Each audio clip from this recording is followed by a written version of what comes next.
અમેરિકામાં હમણાં bill pass થયું અને સિગરેટના પેકેટ ઉપર એવો કોઈ લખવું પડશે અમેરિકન કંપનીઝે કે cigarette smoking can kill you, is not injurious to health. એટલાથી હવે પતતું નથી એટલે કિલ શબ્દ વાપરવો પડશે. રશિયાની ડ્યુમામાં હમણાં બિલ પાસ થયું. ડ્યુમા ઇઝ ધી પાર્લામેન્ટ. રશિયામાં પાર્લામેન્ટને ડ્યુમા કે DUMA. ડ્યુમામાં બિલ પાસ થયું કે children under 14 they should not be out of their house after 9 PM because it is dangerous for their ethics and morals.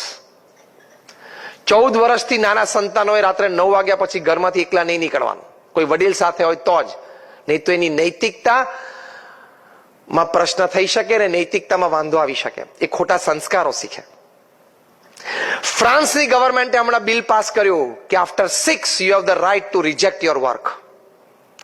સાંજે 6 વાગે ને એટલે તમે તમારું કામ રિજેક્ટ કરી શકશો. તમારા CEO કે MD નો પણ મેલ આવે અને મેલમાં ઉપર ટાઈમ હોય 6:01 તો તમે મેલનો જવાબ ન આપો તો તમને કોન્સ્ટિટ્યુશનલ અધિકાર છે. It's a constitutional right to reject work after 6. Tension ઓછું કરવા માટે, સ્ટ્રેસ ઓછો કરવા માટે, ડાયાબિટીસ, શુગરના પ્રોબ્લેમ્સ બધા ઓછા કરવા માટે, ફેમિલી લાઈફ જીવી શકે એની માટે, ફેમિલી ડિસ્પ્યુટ્સ ઓછા કરવા માટે આ પ્રેક્ટિકલ, કોન્ક્રીટ, રિયલ સ્ટેપ છે. ન્યુઝીલેન્ડની ગવર્મેન્ટ અત્યારે વિચારે છે કદાચ નેક્સ્ટ મંથ એ લોકો બિલ મૂકશે. પહેલી વાર એ પ્રયોગ છે. હવે પ્રયોગ કેટલો સફળ જાય એ લોકો હજી સમજે છે. પ્રયોગ ઉપર છે 4 day વીક ફેમિલી લાઈફ માટે. વિચારે છે બધા આ બધી વસ્તુ. આ બધું વિચારીને કંઈક અમલમાં મૂકીએ તો વિઝન ઓફ લાઈફ. બાકી ધડ દઈને 80 વર્ષ પૂરા થઈ જાય અને પછી કે પતી ગયું તો પતી જ જાય ને, તો પતવાનું જ છે. આ તો મેં તમને રિયલ કોન્ક્રીટ ગવર્મેન્ટ ડિસિઝન્સ ની વાત કરી છે. કોન્સ્ટિટ્યુશનલ રાઇટ્સ આપવાના છે સિટીઝન્સ ને. આ બધી આ વાત હકીકત છે. એટલે 8+8+8 ની વાત સાચી તો vision of life.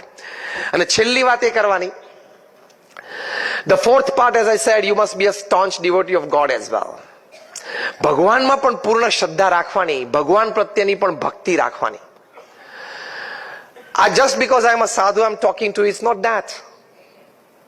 National international સેમિનાર્સમાં 50,000 થી પણ વધારે રિસર્ચ પેપર્સ પ્રેઝન્ટ થયા છે by man of science, by man of philosophy નહીં.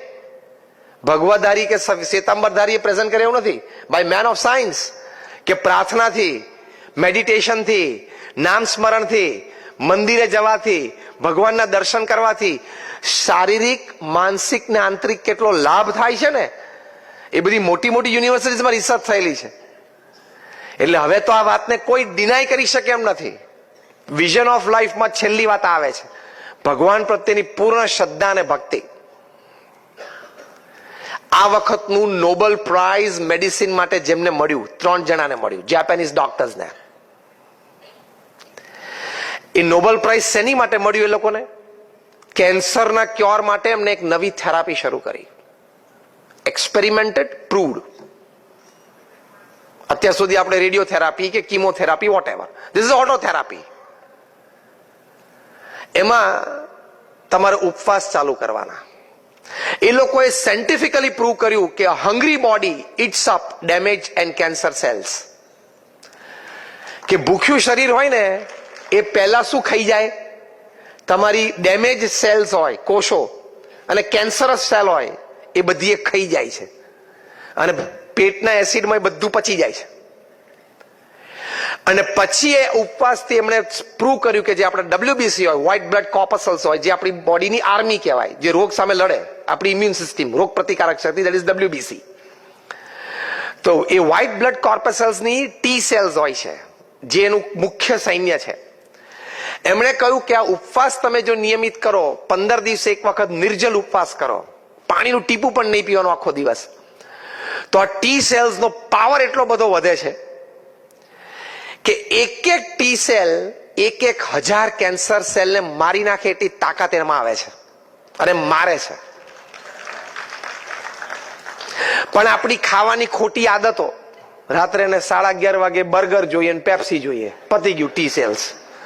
આપણી ખાવાની ખોટી આદતો, ઉઠવા બેસવાની ખોટી આદતો, રહેણી કહેણીની ખોટી આદતો, હરવા ફરવાની વર્તનની ખોટી આદતો, એના લીધે આ સાયન્ટિસ્ટે કીધું કે T સેલ્સનો પાવર દબાઈ જાય છે. બાકી કેન્સર થાય છે એનું. એટલો પાવર ભગવાને મૂકેલો જ છે અંદર. હવે આ વાત આ વર્ષે નોબેલ પ્રાઇઝ ફોર મેડિસિન જે વૈજ્ઞાનિકોને મળ્યું એ લોકોએ આ વાત સાબિત કરી. તો આપણા ઋષિ મુનિઓની વાત ઉપવાસની 15 દિવસે 11 કરવાની વાત સાચી કે ખોટી? આ મેં તમને એક વાત કરી, આવી મારી પાસે 500 વાતો સાયન્ટિફિકલી પ્રૂવડ વાતો છે, 500 plus. Out of 50,000 I have 500 પેપર્સની કોપીઝ મારી પાસે છે. હમણાં university of Pennsylvania, university of Philadelphia, એટલે બે ડોક્ટર્સ, ડોક્ટર H.G. કોઈંગ અને ડોક્ટર એન્ડ્રુ ન્યુબર્ગ, હું આ બધું નામ સાથે બોલું છું, તમે ગૂગલ ઉપર જોઈ શકો છો. એ લોકોએ પ્રયોગ કર્યો કે ભગવાનના નામ સ્મરણથી લાભ શું થાય. લોકો કે મને આ લાભ થયો એમ નહીં, let us go scientific, absolute scientific. એ લોકોએ આખા અમેરિકામાંથી 4,000 વ્યક્તિઓને ભેગા કર્યા. એ 4,000 વ્યક્તિઓના 4 ગ્રુપ પાડ્યા 1,000-1,000ના. એમાં પહેલું એજ ગ્રુપ હતું 4 થી 12 બાળકો, બીજું એજ ગ્રુપ હતું 12 વર્ષથી 22 વર્ષના એટલે તરુણો યુવાનો, ત્રીજું એજ ગ્રુપ હતું 22 થી 60 એટલે બધા વર્કિંગ ક્લાસ જે આપણે બધા અહીંયા બેઠા છીએ, અને ચોથું age group was 60 to 80 retired and old age people. એ 4 ને એ લોકોએ ભેગા કર્યા across caste, creed, colour, religion, nationality, એટલે એક વેરાઇડ સેમ્પલ હતું આખું. સ્પેશિયલ સાયકોન્યુરો સોફ્ટવેર્સથી એ લોકોના માઇન્ડ મેપિંગ થયા અને MRIs તૈયાર થયા.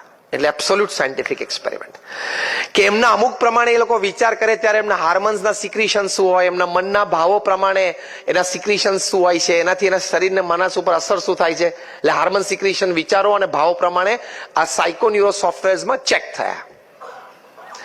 પછી એ લોકોને કહ્યું તમે જે પણ ભગવાનમાં માનતા હોય ભગવાનની મૂર્તિને ધારીને તમે નામ સ્મરણ કરો. ભારતીય પદ્ધતિ પ્રમાણે પલાઠી વાળીને જમીન ઉપર બેસાડ્યા, કારણ કે ભગવાનના નામ સ્મરણ માટે આદર્શ પદ્ધતિ છે. એ આદર્શ પદ્ધતિ છે. આપણે પશ્ચિમ જેવું નથી, ઉભો ઉભો ખાય ને ઉભો ઉભો નાય, આવે ત્યારે હાય જાય ત્યારે બાય. ઉભો ઉભો ખાય ને ઉભો ઉભો જ નાય. આપણે અમુક ઋષિ મુનિઓ આપણને બહુ સારા સંસ્કારો શીખવાડ્યા છે. એટલે આ એક્સપેરિમેન્ટ થયો, 5-7 વખત રિપીટ કર્યો, પછી કીધું go back to your homes, તમે 8 અઠવાડિયા સુધી રોજ આ 12 મિનિટનો પ્રયોગ કરજો. 8 અઠવાડિયા સુધી બધા ફેથફુલી કર્યો, કારણ કે they are part of the experiment. 8 અઠવાડિયાના પ્રયોગ પછી બધાને પાછા બોલાવ્યા, પાછા 2-3 વખત પ્રયોગ કર્યો. સાયકોન્યુરો સોફ્ટવેર વર્ઝન 2.0 થી એ લોકોના ફરી વખત માઇન્ડ મેપિંગ થયા, ફરી વખત MRIs થયા. એમાં જે કન્ક્લુઝન રિપોર્ટ આવ્યા, you can read it on there websites. પહેલો રિપોર્ટ આવ્યો કે જે 4 થી 12 વર્ષના બાળકો હતા એ લોકોએ નિત્ય 12 મિનિટ ભગવાનનું નામ સ્મરણ કર્યું ઇન અ મેડિટેશન પોસ્ચર. એ લોકોને 15 થી 23% એ લોકોના મેમરી પાવરમાં વધારો થયો. આ લાભ છે કે નહીં? જે 12 થી 22 વર્ષના તરુણો યુવાનો હતા એ લોકોને around 15% increase in their will power and confidence. જે 22 થી 60 વર્ષના હતા એટલે વર્કિંગ ક્લાસ હતો એ લોકોને around 15% increase in their buffer capacity, એટલે કે જીવનના ઝાટકા અને દુઃખ સહન કરવાની શક્તિમાં 15 થી 25% વધારો. કેમ કે જીવનમાં જેટલા આવવાના હોય ને એ બધા આ ઉંમરમાં જ આવી જાય, 22 થી 60માં જે ઝાટકા આવવાના હોય. અને જે 60 થી 80 વર્ષના હતા રિટાયર્ડ અને ઓલ્ડ એજ પીપલ એ લોકોને about 23% increase in their strength of immune system. રોગ પ્રતિકારક શક્તિમાં લગભગ 23% વધારો આવ્યો. 80 વર્ષની ઉંમરે તમારી રોગ પ્રતિકારક શક્તિમાં 23% વધારો આવે એ તમારી માટે મોટામાં મોટી વેલ્થ છે ને એ સમયે. કે હોસ્પિટલ ઓછું જવાનું થાય, દવા ઓછી લેવાની થાય, એટલે તમે સુખી અને તમારો દીકરો સુખી, દીકરાની વહુ તો એનથી સુખી. તમારું કારણ કે ટિફિન એને મોકલવાનું, દવાનું ધ્યાન એને રાખવાનું, એટલે એ તો વધારે સુખી. કે તમે ગરડા ગટપણે નામ સ્મરણ કરો ને એમાં ઘરમાં ઘણા બધા સુખી છે, ફિઝિકલી, મેન્ટલી, ઇમોશનલી, બધી રીતે. તો this experiment proved કે by chanting the holy name your memory power increases, your will power and confidence increases, your buffer capacity increases, your strength of immune system increases. આ 5 લાભ થતા હોય ને તોય આપણી માટે પૃથ્વી ઉપર સ્વર્ગ જ છે.